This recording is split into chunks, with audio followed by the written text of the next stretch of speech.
Welcome to the Beginner Orchestra Composer Profile Series. I'm Chris Cormer, and today I have Christopher Smith with me. And Christopher is based in Canada and has been on our team for a couple of years. So thanks for joining me, Christopher. Hey, nice to be here. Thank you very much for having me. So, Christopher, tell us a bit about your background as a musician and a composer. Well, my background, I'm very proud to be a viola player. There's not very many viola players around the world who started playing on the viola, but I am what I would call a pure blood violist because I never played the violin first. I started with the viola when I was in grade four, and I'm really proud of that. I really like composing and playing inner voices because I feel like the inner voices are the real richness of a piece. You have the violins or flute to upper melodies on top, and that's great, and then you have the low bass richness, but the inner voices are what really makes the meat of a performance really impactful and really make the full orchestra experience really resonant and powerful.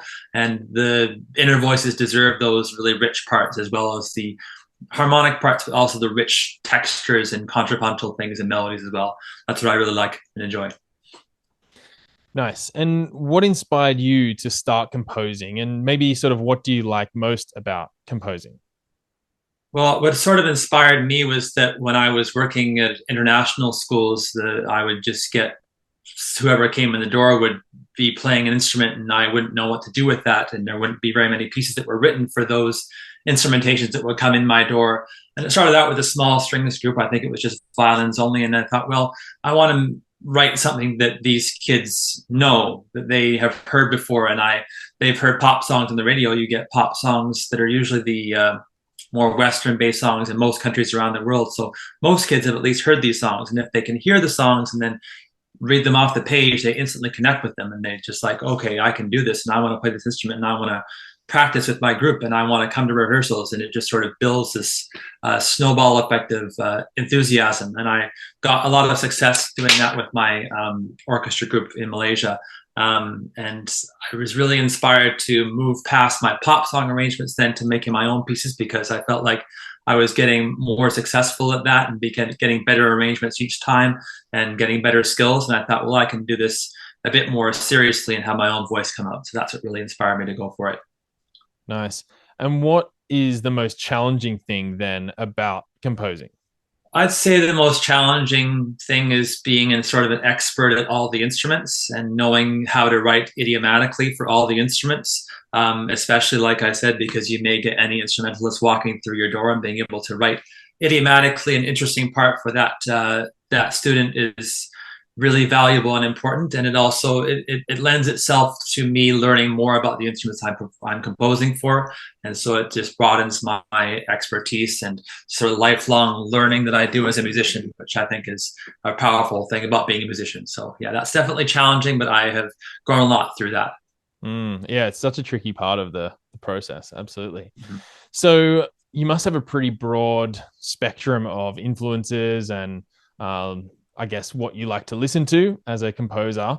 What are your favorite artists to listen to at the moment?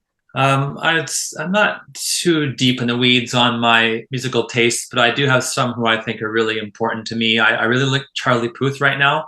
I think Charlie Puth is a great musician. He writes really catchy arrangements, but he also has perfect pitch and really interesting musical sensibilities. And he's got a lot of nice extension chords going. It's more than just the normal four chord pop progression that you hear nowadays. And he can play his own instruments as well, which is great. I think John Mayer is a really great guitar player and composer. He's a very good singer songwriter. All of his stuff is just it's so his style, but every song is very different, and he has lots of stylistic things he can incorporate from jazz and blues to country and hard rock as well. It's great. And I think that Lizzo really knows what she's doing. I think that if you're looking for someone who's very contemporary to the pop music of today, a little bit edgier, but she is on the ball and she knows how to make something that really kicks and also has a lot of deep musicality within that. So I'd say those are my three top right now. Awesome. And you've got a few pieces in the catalog, in the Beginner Orchestra catalog. Do you want to choose one of them and maybe tell us sort of what inspired you to write that piece? Well, my deepest inspiration is my level three piece called Beach Air. I'll speak about that in a second, but I'm really happy with the piece I just wrote called Supercharged. I think Supercharged is probably my purest sort of entry level piece to beginner orchestra because it's accessible, I think, to the widest level of students. There's some slightly higher level parts in there, but it's also really accessible to the easiest parts as well, to the lower, more less experienced learners. And I'm really happy with that, how that's turned out, because it's got this little motif that has a legato, staccato, back and forth pattern, but it also has these two themes that work really well together, but are also not very difficult, and they're easy to bring off really well and have a nice full projected sound with the orchestra that really drives forward. But my favorite piece is probably Beach Air. Beach Air is a level 3 piece that I wrote that sort of inspired by the airs of J.S. Bach, so the contrapuntal textures and the slow bass lines that are so rich, the modulations, and it really works, I think, well as a strings piece, but it's pretty tricky for them because it's playing a B flat major. However, being a B flat major, it's also more accessible to the wind orchestra, to the wind band sound. So most of the pieces that we have to write have to sort of sit in the middle of those keys because it has to be accessible enough for the strings, also accessible enough for the winds. But usually winds don't play in G major or C major. So I put this one in B flat. So it's actually, although the parts are a little bit more higher level, the key signature is not quite as high level. So it's actually an easier ride for those students who are a little bit more experienced. And my favorite part about it is the counterpoint, but my very favorite moment in it is when I have the violin part or the flute part or the melody part doing a 2-octave B flat major scale in a rhythm that rises up note by note from B flat, lower B flat, all the way up to 2 octaves, and even one note higher, that is not really the melody, but it is this rising line that's completely consistent. And what inspired me about that was, in I think it's Tchaikovsky's Swan Lake, where it has, no, it's Nutcracker, where it goes da da da da da da da da. It's the pas de deux in the Nutcracker, which is a G major scale, which turned into a melody. I think that someone even had challenged him, can you make a melody out of a scale? And he did. And I was sort of saying, well, I've got this B flat major key and I can get a nice low range of the violin going up to their top B flat. And there I go. And it really worked out really well. So it's my favorite moment in the piece, where I had this ascending scale that you don't notice as the melody, but then it's just gone up note by note. And it's a really wonderful moment. Mm. And for those who are kind of new to beginner orchestra, we have these different levels, which you can check out on the website. And the level 3 pieces tend to be kind of at the harder end, if you like, of, I guess, a beginner level piece. It's a really nice piece. We've had some great feedback from a few schools about Beach Air. I can think of one specifically from a school in the UK who've really enjoyed using that piece. Okay. So Beach Air is a good one. Level 3. If you're on the website, you scroll down to the bottom and you'll find it there amongst the level 3 pieces. Thanks for describing that, Chris. That was really cool. So we're going to finish off with, I guess, one more question, if that's okay.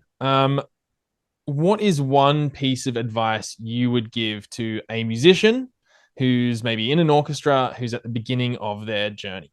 Yeah, it's really important that you are able to hear the rhythm, follow your part, and stay in time, because the instrumental playing skills, the fingerings or whatever you're doing, will come in time as you learn more notes. But if you're able to follow your part and know where you are in the music, even if you get lost, you can at least know where you are. You can come back in, you can play your part. And that's so, so important, because if you feel like you have to get every note right first, it's not going to happen. It's just like you'll be overwhelmed by the sound. You won't know where to go. But if you learn to count your rhythms and learn to isolate your rhythmic line and know how that fits in with the beat, and as well follow your part with, let's say it's in 4/4, just follow your part of the 4 beats and follow your conductor and know when to come in. That's super powerful, because then you will have had success and have had lots of success in the rehearsal if you come in at the right time. And if you lose yourself, come back in at the right time. It's super, super important to just sort of stay with the group, because the power in orchestra is the group sound. It's not the individual.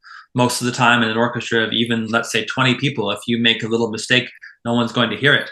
And if the bigger the orchestra gets, even fewer people will hear it. So if you need to drop out for a second, you keep the rhythm in your head and you keep going, you keep plowing ahead, and eventually you'll get your notes as well, and that will feel even more empowering.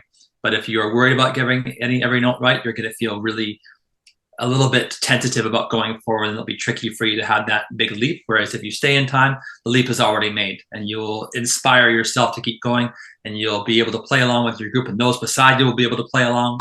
So play your heart out, play really well, and follow your part as best you can.